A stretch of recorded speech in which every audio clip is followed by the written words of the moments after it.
the tallest mountain on Earth, 8,848 meters, a symbol of human ambition and danger.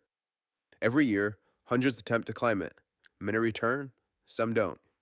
In May 1996, a perfect storm of weather, human error, and circumstance turned a climb into a deadly disaster. 8 people lost their lives. Their stories would change mountaineering forever.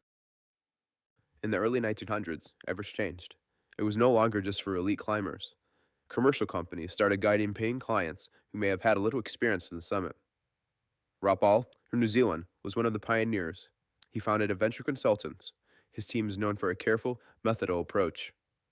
Scott Fisher, an American climber, led Mountain Madness, who was bold, fast, and less risk-averse. Both teams used the South Pole route, the most popular path from the pole.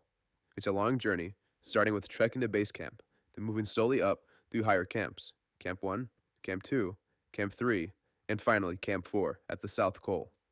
At Camp 4, around 8,000 meters, the death zone begins.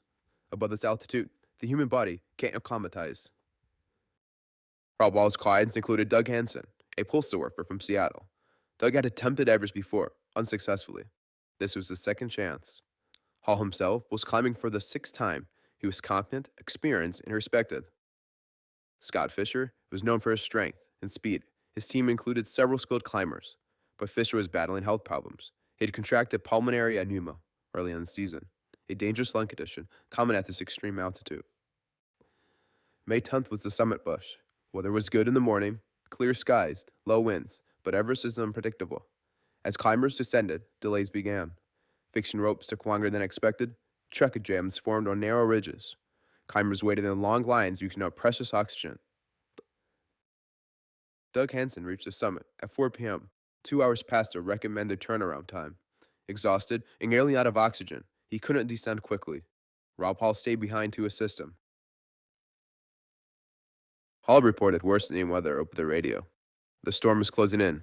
Visibility dropped. Temperatures plunged. Wind speeds reached hurricane force.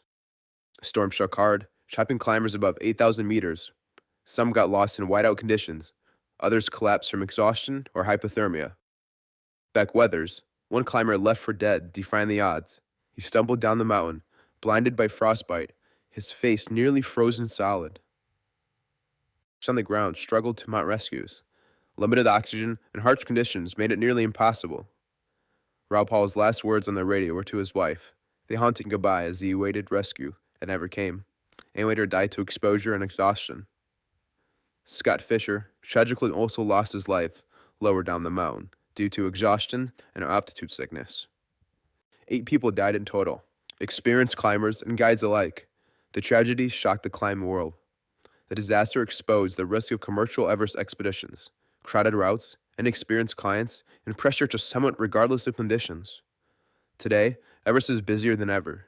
The mountain has claimed more lives since 1996.